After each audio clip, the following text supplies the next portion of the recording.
Leena Nair, Secretary, Government of India for the Ministry of Tribal Affairs. I belong to the Tamil Nadu cadre of the IAS 1982 batch, and it's a real privilege to work in this sector. Um, it's very exciting.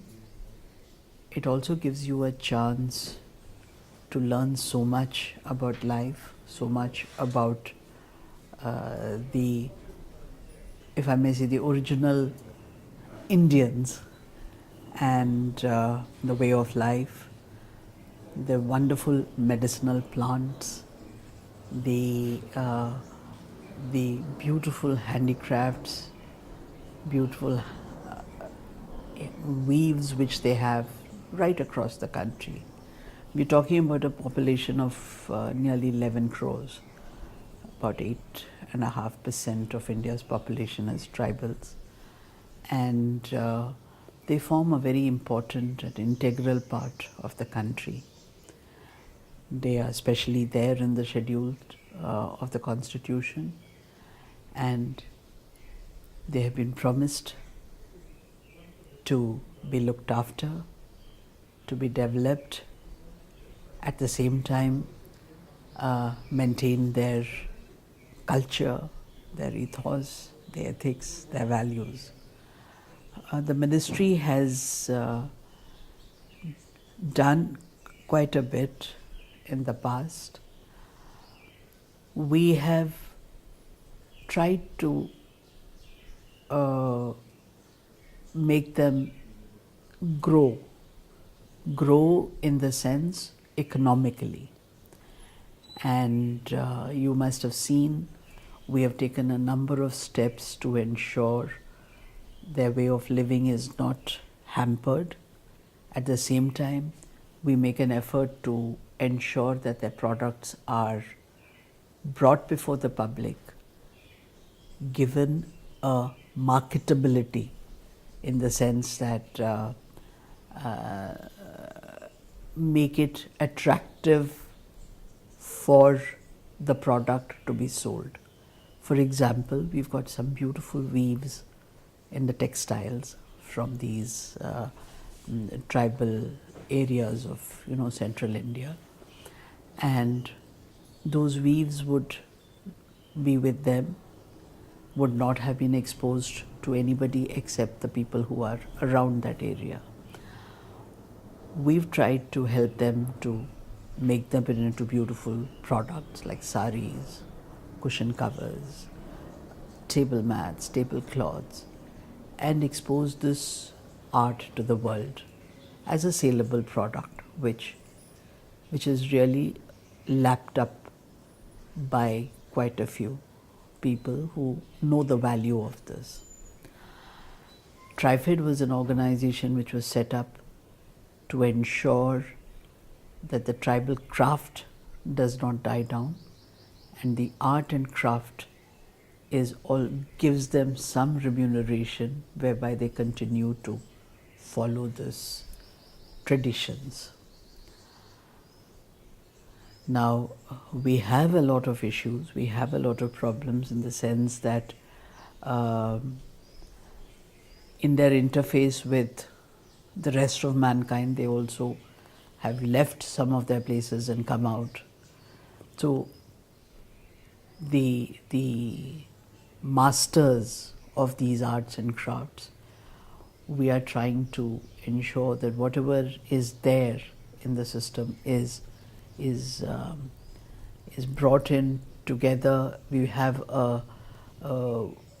we collect whatever pieces of art, craft, tradition, how they do, what they do, digitize them now, have we call them the tribal diaries, in the sense that all these things, how it is done, what it is done, the situation, the weave, the raw materials, the medicinal plants, their music, their musical instruments are all, we would like to preserve them for posterity.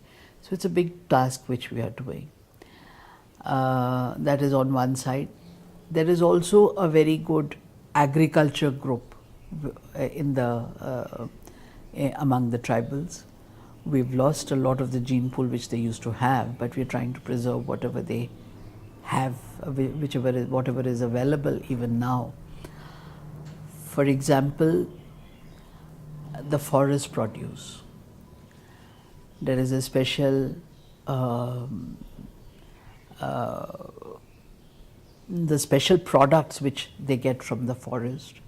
We ensure that A, they have access to it and their rights are preserved to have go and get the products from the forest. B, that these products are processed in a manner in which it can be preserved, it can be sold.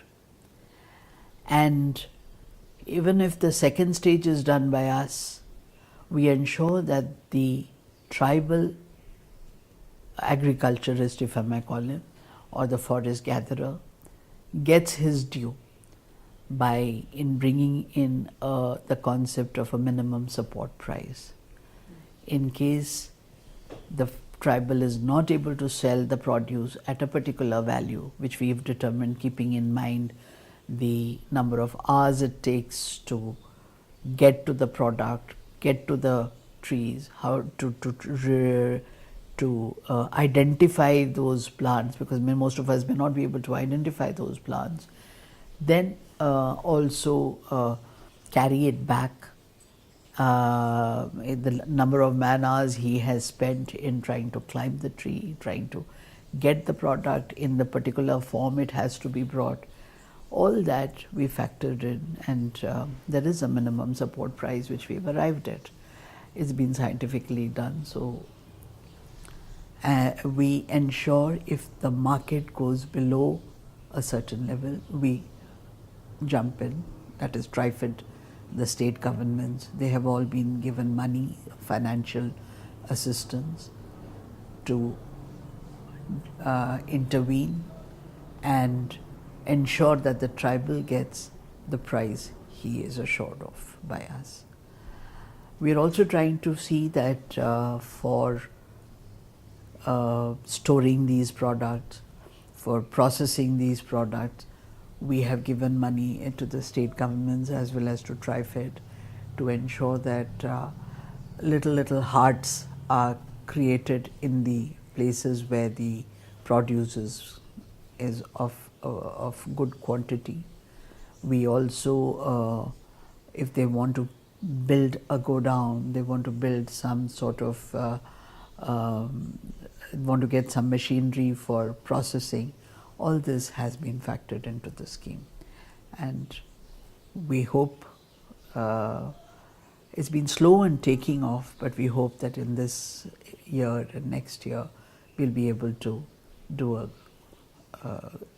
sufficient quantity of marketing for the tribals. The product for the arts and crafts ranges from paintings to bell metal items, you name it, bamboo. So many items are there. I'm sure you must have seen it all over. So sometimes it becomes very difficult as to what to pick and what to, keep. So that is what we're trying to do. Apart from marketing, we are also looking after his social development as well as his, we have special schemes for education of tribal children. We run schools which are exclusive for them, where we have hostel facilities also. They are called the Eklavya model schools, which I must tell you are doing much better than the other government schools. Their results are far better, the pass percentage is much higher, and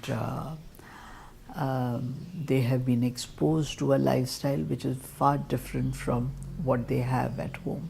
At the same time, we are also trying to ensure that we bring in, they retain their culture by having their own cultural songs. We have printed primers in their native, in the dialects of the tribes, so that they know exactly what we're talking about when they initially come to the school, and they also don't forget their dialects.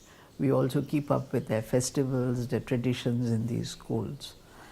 We also are trying to bring out, most of them are very good sportsmen or sportswomen, and we are trying to see that that aspect of the tribal, of a particular tribe is enhanced through good training and having a sports complex in districts where tribals are in majority. So these are some of the things which we are doing. So, you wanted to ask some questions or something?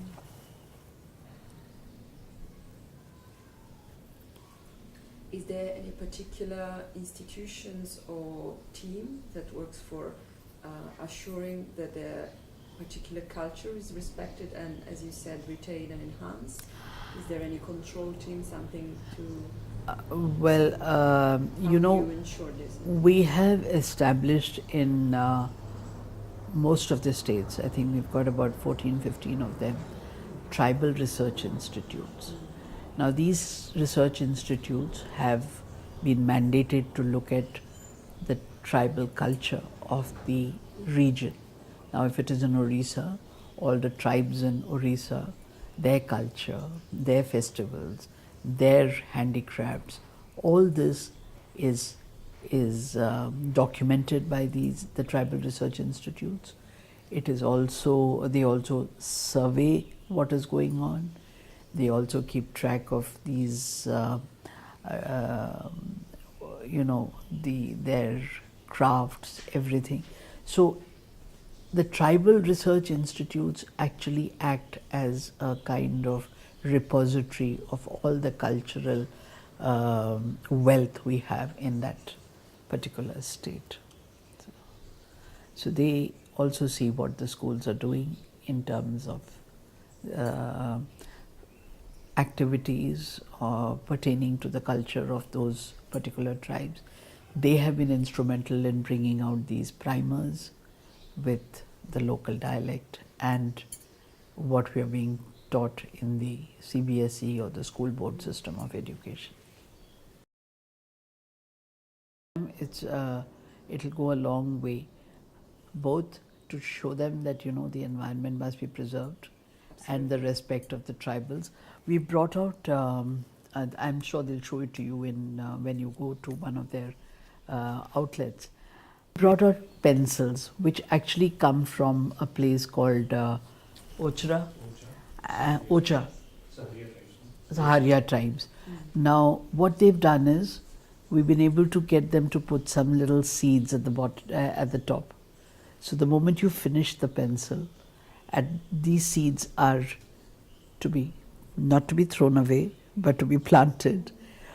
And this is coriander, this is also coriander, then tomatoes, and so on. And so what we've done is we brought these pencils and we've sort of sent them as little gifts to the principals of all the schools here and said, look, encourage the tribal, save the trees, and do a little bit of your bit for the environment. So we may start with tomatoes and coriander, but this is something which can grow even in your flat if you're living in a small flat. So I think we have a lot to learn from them, and there's a lot more to do for them too. Thank you.